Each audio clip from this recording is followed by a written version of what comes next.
Hello everyponies, this is Visual Pony, and I've got a very special message for all of you.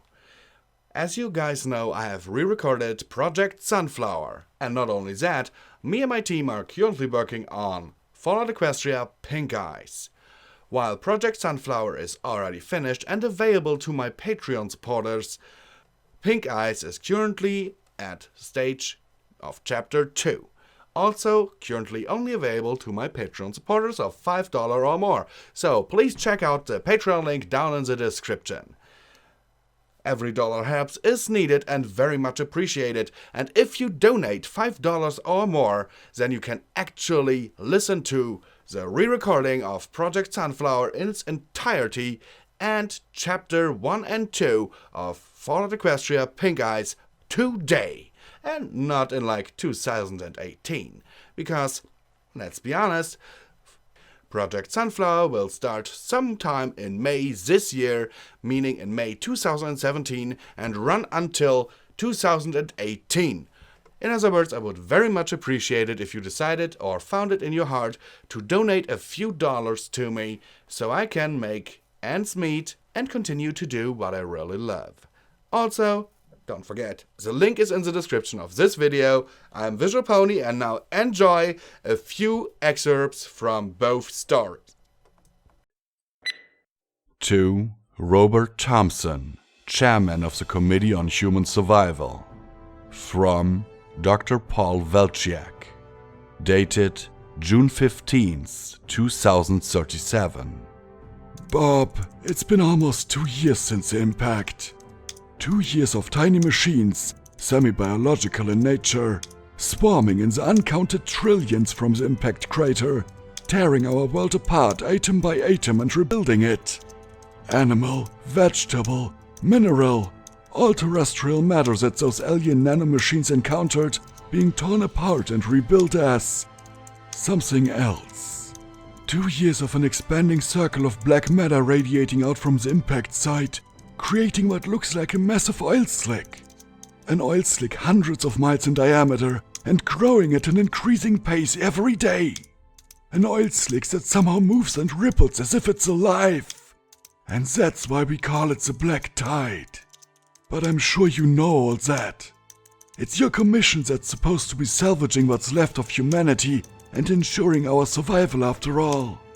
You've asked the scientific community to come up with a plan to stop the tide. A noble goal, but one that we become less optimistic about with every passing day. Nothing we do seems to stop it for very long. We've tried everything. Flames, high voltage, electric grids, various chemicals, radiation. Darn it, Bob, even dropping nukes on the blasted thing wasn't as effective as we'd hoped it would be. You've also asked our aerospace industry to come up with evacuation ships in case we need to abandon our planet. You know my opinion on the feasibility of that. We could, at best, save a few 100,000 people. Those people would have the privilege of dying in space of starvation or radiation poisoning, rather than dying of starvation on Earth or being consumed by the Black Tide. After the last several decades of decreasing space budgets, we simply don't have the know-how to build sustainable space stations. Certainly not self-sustainable space stations capable of supporting thousands upon thousands of people. No, I've said it before and I'll say it again. We need to leave this world, but not through space travel. I'm asking for Project Harmonics to be reopened. I'm asking not only for my budget to be reinstated, but to be increased. I've heard it said that it's nothing but a pipe dream, but my colleagues and I believe that we've had several very important breakthroughs. You know the timeline as well as I do. We have, at best, 5 years before the entire surface of our world is recreated as a gigantic puddle of black sludge. The situation is bleak. You say that we can't afford to waste resources on this? Well, I said we can't afford not to. If we can get this to work, we can save everyone. Every last one of us. But we need to act now. The technology we need will take months to design and build. We can work on the theoreticals while we're getting the labs constructed. But the longer we delay, the more will die, and the tighter the timeline will be for evacuation. You've known me for over 20 years, Bob. You know that I wouldn't put my own pride ahead of the entirety of humanity. I honestly and truly believe this is our last and best hope. I'm asking you to trust me. I'm asking you to do what's right. Signed, Dr. Paul Velciak. Yes, as I was saying, we were able to send over some probes, as I'm pleased to say that, while the atmosphere is very slightly higher in oxygen, and the gravity is very slightly less than here on Earth, the environment seems to be totally and completely compatible with human life. We've done it, ladies and gentlemen. We've found a world that can save humanity. Erin found herself cheering wildly along with all the others. Her previous frustration with the tedium of her job was washed away in a wave of enthusiasm and joy. It had all been totally worth it. Humanity was saved. Erin, calm down. Dr. Rowe shouted, sounding extremely concerned by her evident panic and apparent seizure. You're alright. Calm down. You're okay. I'm not okay!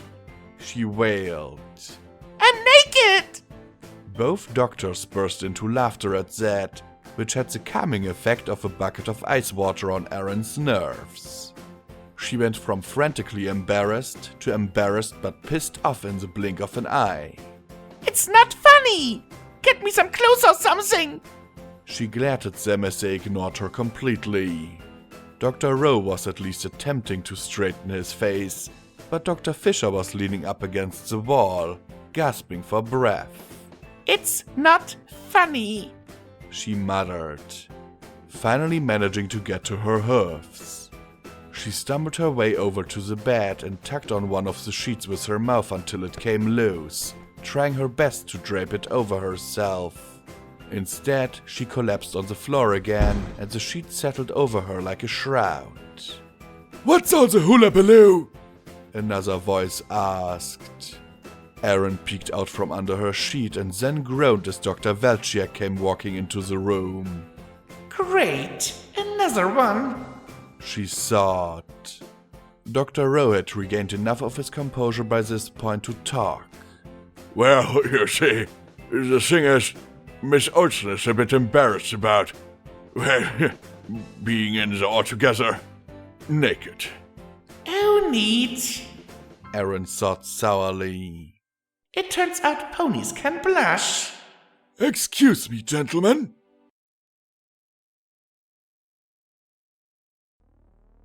Please, let us on. The shield is failing. There's no time.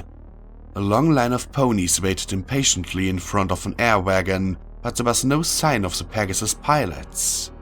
A green unicorn mare at the back of the crowd suddenly started screaming, desperately pushing ponies aside in a wild dash for the front.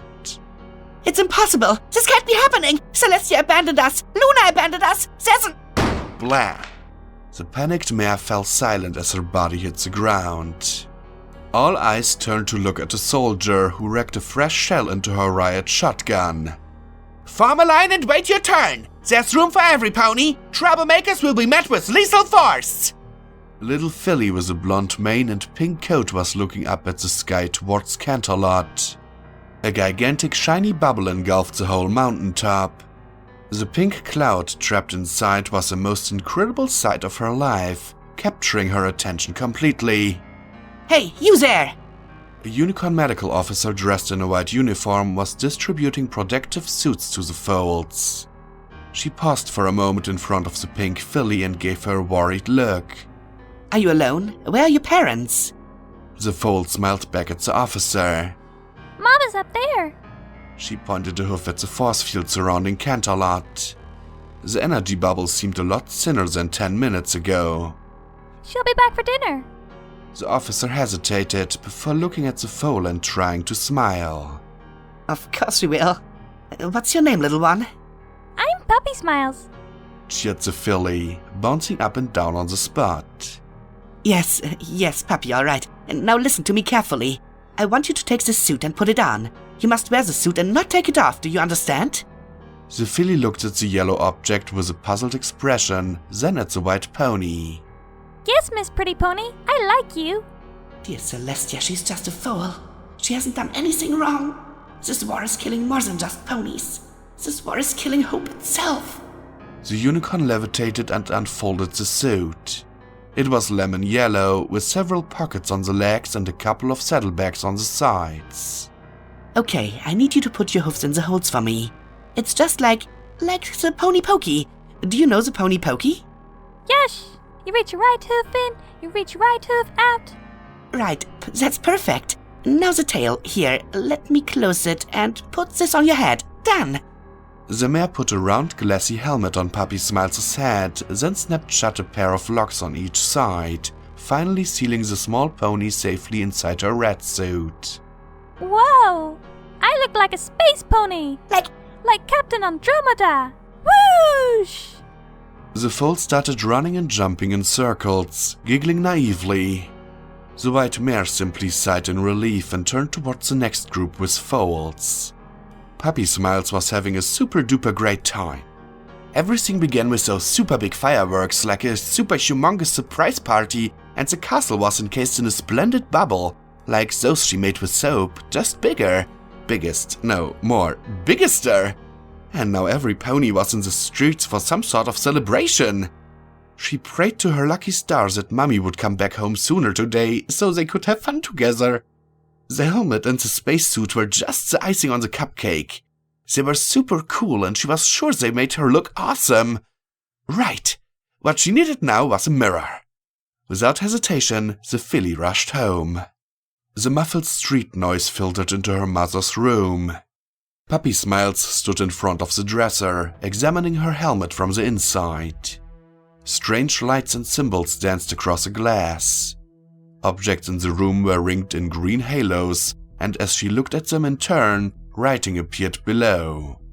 Too bad Puppy couldn't read. Her mom had barely taught her the basics. Duh. The filly frowned as she tried to construct the word. Bed! Wow, I'm good. Satisfied, Puppy trotted downstairs, totally forgetting the mirror. Instead, she went for the fridge. Muffins! Puppy plucked one from the tray and went to take a bite. This immediately presented a problem. She couldn't get near it with that stupid helmet on.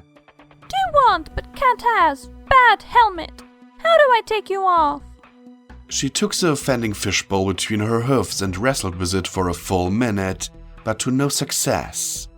Panting, she sat down hard on her rump and decided to play her trump card. Status of the house. Panic. The filly dubbed for a moment. What was going on? Who was speaking? What? Internal medical diagnostic initiated. Error. System rebooting. Estimated time, 30 seconds. All those funny words were amusing, but it didn't help with getting rid of the helmet. Puppy Smiles was still upset. Go away, stupid dog in spacesuit. I want muffin. Reboot complete. Checking version. Initiating. 10 seconds to full operational status. 8, 7. In that moment, Puppy Smiles heard a crescendo of voices from outside. A mounting roar as all the ponies in the city screamed in terror. It was as if Canterlot itself cried out one last time before the end, a desperate realization of the incoming doom. 5, 4, 3. Suddenly the world went pink. Looking out of the window, the foal could see a shadow that grew darker and darker all over the place, as if a gigantic sugary pink cloud was falling on them. Obviously to its meaning, Puppy pressed her helmet against the glass of the window, curious as to what was going on outside. 2. System rebooted. Starting diagnostic routine. Warning. Primary healing talisman is not responding. Activating backup healing talisman. Starting diagnostic style, foal, Earth pony variety. Wow, this spacesuit was smart. Knew a lot of things. Hi, I'm Puppy Smiles. A blanket of pink mist flooded the streets, muffling the sounds of the ponies that caught. Their terrified screams of being washed away as the cloud brought them death.